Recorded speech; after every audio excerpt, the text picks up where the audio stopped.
আমি দাঁড়িয়ে রয়েছি একটি রহস্যময় জায়গায়। এই জায়গাটিতে আসলে সকলের আশাই নিষিদ্ধ। কেন নিষিদ্ধ, কী কারণে নিষিদ্ধ এবং এটার যে অলৌকিক কী ঘটনা সেটিই থাকছে বিস্তারিত। So let's go.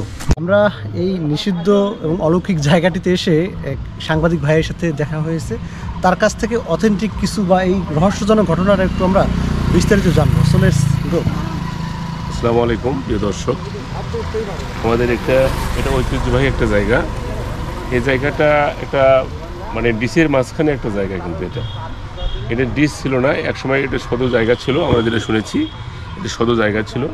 এই সদর জায়গার উপর দিয়ে একটা 68 সালে সম্ভবত 68 কি 65 সালে সম্ভবত এই বাঁধটা নির্মিত হয়।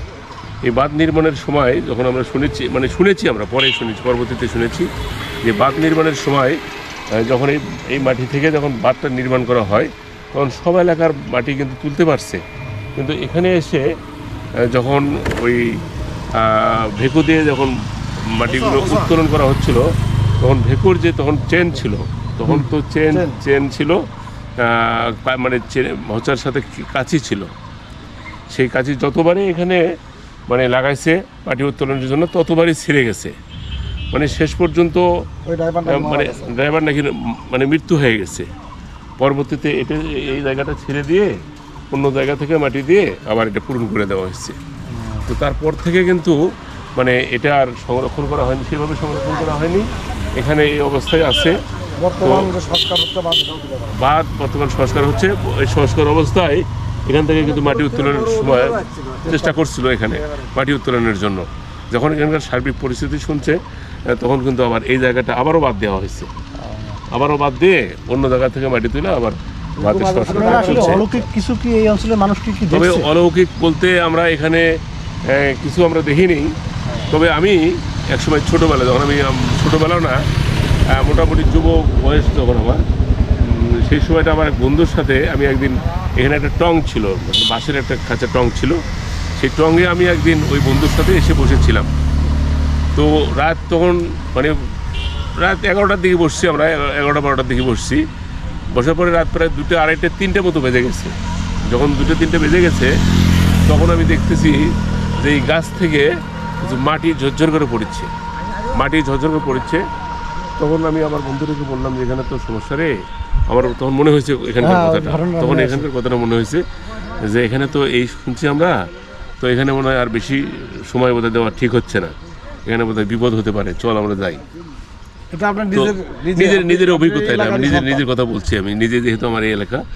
তারপর আর দেরি করলাম না, এখানে মাটি ঝরঝর করে যখন পড়েছিল তখন আমি মনে করলাম যে এখানে হয়তো আর থাকতে দিবে না আমাদেরকে, তখন আমি এখান থেকে চলে গেলাম। একই অবস্থা আর কিছুদিন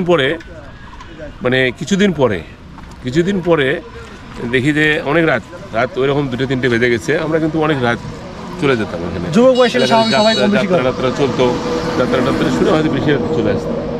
আরেকদিন ওই বন্ধুর সাথে আমি এখানে টঙে বসে থাকা অবস্থায় দেখি যে সেই লম্বা একটা মহিলা, মানে অনেক লম্বা, উচ্চ লম্বা একটা মহিলা মনে হচ্ছে, অন্ধকারের মধ্যে একটা মহিলা মনে হচ্ছে। তাই বললাম যে এত রাতে একটা মহিলা যাচ্ছে, তা আমরা ডাক দিচ্ছি, এই মহিলা কোথায় যাচ্ছেন, এত রাতে একা একা যাচ্ছেন? তো ওই মহিলা মানে কথা বলতেছে না, যাচ্ছে। পরে এক পর্যায়ে আমি এরকম টেনে ধরছিলাম যে কোথায় যাচ্ছেন, বলেন না।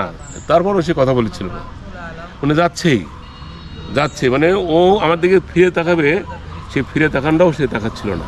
তার শরীর মানে শক্তিটা খুব বেশি মনে হচ্ছে। ছেড়ে দিলাম, ঠিক আছে, চলে যা। তো এখানকার কিন্তু আর মাঝে মাঝে তো এখানে অনেক সাপ আমরা দেখতে পাই, যে সাপ এখানে আছে। এই গাছে কিন্তু অনেক সাপ আছে। আর এখানে ওই দোকান ছিল, এই দোকানদার কিন্তু এখানে দোকানদারি করতে পারেনি, চলে যেতে। যতবার দোকান দিচ্ছে ততবারই দোকান চলে যাওয়া যাচ্ছে।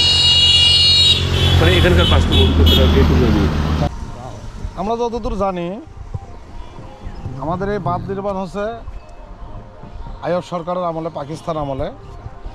সেই আমলেও এখানে খুব বড় যন্ত্রকল সেট করা হয়েছিল ডাক বাংলায়। আর হোসা ছিল, আমাদের গ্রাম্য ভাষায় হোসা বলা হয়, তার সাথে শিকল ছিল, খুব মোটা শিকল, কাশি ছিল। সেই শিকল বাজানোর পরে এখানে যখন হোসা বাজার টান দিছে, ওই শিকল ছিঁড়ে গেছে, এখান থেকে মাটি উঠাতে পারে নাই। এবং সে ড্রাইভারও নাকি মারা গেছে, তখন আমরা দেখি নাই। বর্তমান সম্প্রতি 2023 সালে এই বাঁধ আবার পুনর্নির্মাণ কাজ চলতেছে। এই পুনর্নির্মাণের সময়ও আমরা শুনলাম যে এখানে ভেকু বাজানো হচ্ছিল কাটার জন্য, কিন্তু ভেকুতে কাটতে পারেনি। ভেকু নাকি চটকে উপরের দিকে উঠছে এবং ওই ড্রাইভারের নাকে মুখে রক্ত উঠছে। কি বা কি আছে না আছে আল্লাহ পাক জানে, আমরা সেটা নিয়ে মন্তব্যও করতে চাচ্ছি না। যেই থাকুক সে ভালো থাকুক, সুস্থ থাকুক। এই সেই রহস্যময় জায়গা, এখানে নাকি খোসা যে এই জায়গা থেকে মাটি খুঁজে উপরে দেওয়া যায় না, এবং এই জায়গাটা যদি অনেক কল্পকাহিনী রয়েছে, ইতিহাসের অনেক ঘটনা রয়েছে এটাকে কেন্দ্র করে। এখানে মানুষজন এই জায়গাটিকে খুবই শ্রদ্ধা করে এবং সম্মান করে, এবং এটা আশেপাশে পেশাব বলেন বা মানুষও খুব কম আসে, বাচ্চারা এই জায়গায় খুবই কম আসে, এবং ফ্যামিলির যারা একটু মুরব্বী ক্লাসের আছে তারাও আসলে এই জায়গায় বাচ্চাদের আসতে না, তাই তো? হ্যাঁ, আসতে দেরি, আসতে জানো না। এই জায়গায় কি আপনারা জায়গার নাম ঠিকানা নিয়ে আচ্ছা, এই জায়গাটার নামটা একটু বলেন, কোন জায়গা এটা? এটা ঠিকানা কি এটা? গ্রাম খামার পাবন্তরে, এটা গ্রাম কি গ্রাম? খামার পাবন্তরে এই সাইডে, এই বান্ধের অফিস পাবন্তরে, এটা খামার পাবন্তরে। খামার ভবন দাইল। হ্যাঁ, পাবন্তরে। আচ্ছা আচ্ছা, সাগাটা থানা গাইবান্ধা জেলা। সাগাটা থানা গাইবান্ধা জেলা। হ্যাঁ বুঝছেন, আসো আমরা ভিতরে কি জুতো নিয়ে যাওয়া যাবে? আমরা আরে গেলে হবে কি, আমরা একটু জায়গায় মুরব্বী না আসতে মানা করে যে এই জায়গায় আসা ঠিক হবে না।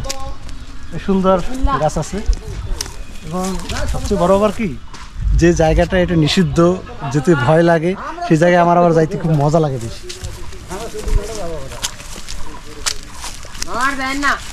এটা বাঁশের ঝোপ, আমাদের ছোট সময় আমরা প্রেস করতাম এইসব জায়গায় হয়েছে। আর এই সেই রহস্যজনক জায়গা, এখানে হয়তো সেই যে দরবেশ হয়তো বা থাকতে পারে, এটা অস্বাভাবিক কিছু, দরবেশ থাকতে পারে, এটা অস্বাভাবিক না। তবে এটা নিয়ে অনেক রহস্যজনক ঘটনা আপনি দেখুন যে এই পর্যন্ত কিন্তু কেটে এসেছে, আর এই যে জায়গাটু এটু কিন্তু কাটা হয়নি। এটা নিয়ে অনেক রহস্যজনক ঘটনা আছে, আমরা ইতিমধ্যেই সেটা জেনেছেন। আমরা একটু ঘুরিয়ে দেখি এই জায়গাটি, মাটিটা শক্ত আছে তো। ও আচ্ছা আচ্ছা, এই পিছনে আর কি নামারও জায়গা আছে এখানে। আমাদের বারবার মানা করতে আছে নামার জন্য, মানা করতেছে, দেখি কি হয়। ও আচ্ছা আচ্ছা, জায়গাটা সুন্দর আছে এবং ঘেরা দেয়া তার পাশে। এখানে আসলে সকলে আসা নিষেধ, তারপরে আমরা দেখি কি হবে। না কিছু হবে না, রিজিলদের পাক থাকে, যে কোনো জায়গা যেতে পারবে। তাহলে কিছু হবে না, না এই জায়গাটি ঘুরে দেখাও।